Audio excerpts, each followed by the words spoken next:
Naman tayo sa labas at ano ngayon dito at springtime second week na ng March. Feed ko ayan talaga naman puro snow pa din kahit saan ka tumingin. Kaya maramig. Yan ang buhay natin dito. Kaya naglalakad-lakad ka. Ayan dito tayo ngayon sa park. Medyo paganaan dito tayo, chill naman.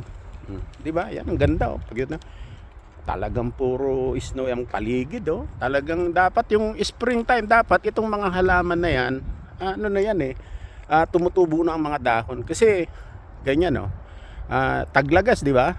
Winter time. Yung mga dahon, mga puno, wala. Ngayon tumutubo na.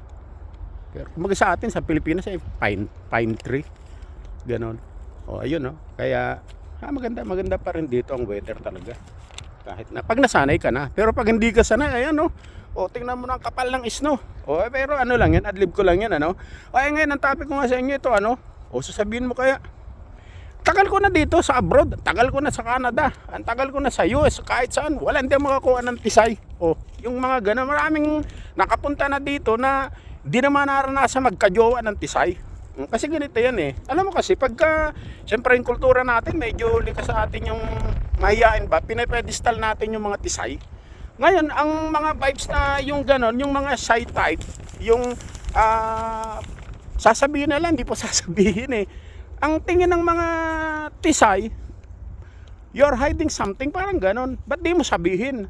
Ang tingin niya sa'yo pagka yung hindi mo nasasabi yung gusto mong sabihin, nagdududa siya sa'yo, nagkikreate ka ng doubt. Ngayon, paano mo ma-attract? Ngayon, pagka gusto mo talaga ng mga tisay, syempre, sumama ka sa mga mga events na may mga tisay. Ngayon, pag nakarami ka na ng mga kaibigan na tisay, at na-earn mo na yung trust and respect nila, pagsalita ka, huwag kang mahiyain. Kasi pagka nagsasalita ka, doon ka nagkakaroon ng pagkakataon na mag-communicate. Yung mga joke na mga baon mo, huwag ka talagang tahimik. Kasi ang confidence, pagka, iba naman yung maingay na ang yabang na akala mo naman di ba maraming ganon? Pag nagsalita, feeling ang talitalino. Tas di mo makakuha ng tisay kasi puro hangin naman Talagang pag nagsalita Pero pag kakausap ng tisay, nawawala yung, akala mo na, tameme. Sabihin nila, mahilig pa mambara. So yung mga ganon, hindi ka makakakuha ng tisay. Talagang yung antisay kasi ang talaga ng mga tisay, yung parang itetest ka nila sa communication man. Nalalaman nila yung energy mo Okay ba to?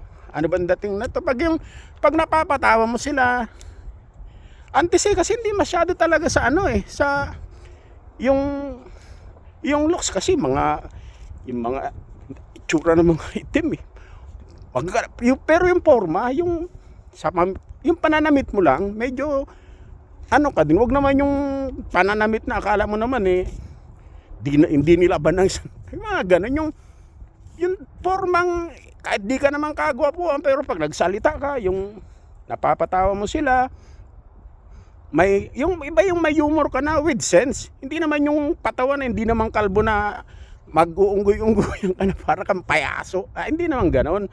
Yung kahit hindi naman branded ang suot mo, pero talagang medyo hindi ka naman pwedeng bastos-bastusin. Ganon. So yung mga ganong energy vibes, nag-a-attract talaga yun ng tisay na kasi feeling niya safe siya sa'yo simple ang forma nito pero astig to yung mga ganon.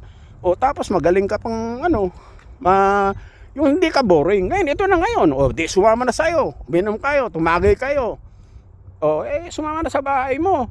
Syempre, ang pinakang importante dyan pag sumama sa'yo, yung private moments nyo. Kasi, yun na ang pinakang ikaw na maglilid sa ganun. Pagka sumama sa'yo, huwag kang matanong. Pwede ba kitang hawakan? Pwede ba kitang halikan? Ang dahil mong paalam. Pag naggumanon ka, ibig sabihin nun, weak vibes, yung energy mo, walang babae nang gusto ng ganun, tanong ka ng tanong. Yung pag sa first kiss pa lang syempre wala ka experience. Ang ganda-ganda yung lips pa lang na talaga naman, ang lambot na pag hinalikan mo na halos talagang masyado kang desperate Hindi ganun. Mag-create ka ng hindi talaga yung parang tension ba, yung sexual tension na kunwari, hinalikan mo, o tingnan mo sa mata, halikan mo yung sa may tenga, sa liig, wag yung kakagatin mo yung liig na lagyan ko ng kiss mark. Pambata yun.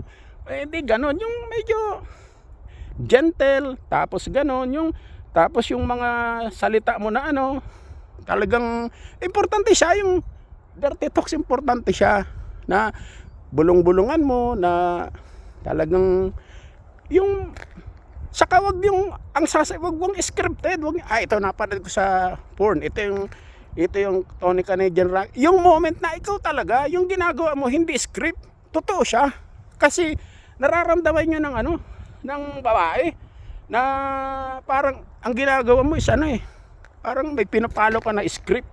Hindi ganon. O ngayon pagka nag-init na, talagang kasi dahan-dahan hindi ka nagmamadali, hindi ka desperate, ayan na, nag-init na talaga, basang-basa na, kinain mo na lahat-lahat, palahurin mo. Hindi ko palurin mo, kasi pag lumuhod siya sa'yo, ibig sabihin doon, ikaw ang in control. Pag hindi siya lumuhod at hindi kanya sinunod, siya ang in control. Pag siya ang in control, walang dating yun, kasi hindi yung moment siya ang in control. Dapat yung kumbaga pag ikaw kasi ang in control, ang babae nagiging yung feel safe siya, ibig sabihin din paano siya magka-climax at orgasm kung hindi siya at peace. Yun. Kumbaga yun ang dating na award-winning chef ka. Ang galing mo magluto, tapos dilala mo siya sa sa fast food. Kaya para maano mo talaga siya na hindi kanya makalimutan, yung moments na yun, maalala niya na pumatong ka, hindi siya nakatingin sa oras. Pumatong ka nang umalis ka, nakalimutan niya ang pangalan niya, pero ang pangalan mo hindi. At pag naghiwalay kayo, kung tumawag siya o hindi, bahala siya. Tisay yan body counts ka ba? O kasi babae kasi talaga, pagka na-fall in love sila, nagugustuhan ka, kapag ka na-satisfy mo yung nila, yung needs nila, yung emotional needs hindi yung material thing, syempre pagka ang babae gusto rin yun syempre, pero ang importante yung emotional, kasi yung emotional syempre sa dami ng stress dito, ang dami ng iniisip, iba yung yung parang pag ikaw ang kasama niya, nawawala yung pagod, nawawala yung mga yung kahit moments. So yun ang na doon ka hanap-hanapin, at magaling ka nga mag-text, magaling ka pa magsalita, yung performance level mo naman pagdating sa bed, ampaw ka, paano ka hanap-hanapin, paano ka magugustuhan kung gano'n, kasi tusikan, hindi gano'n. So yun lang, at maraming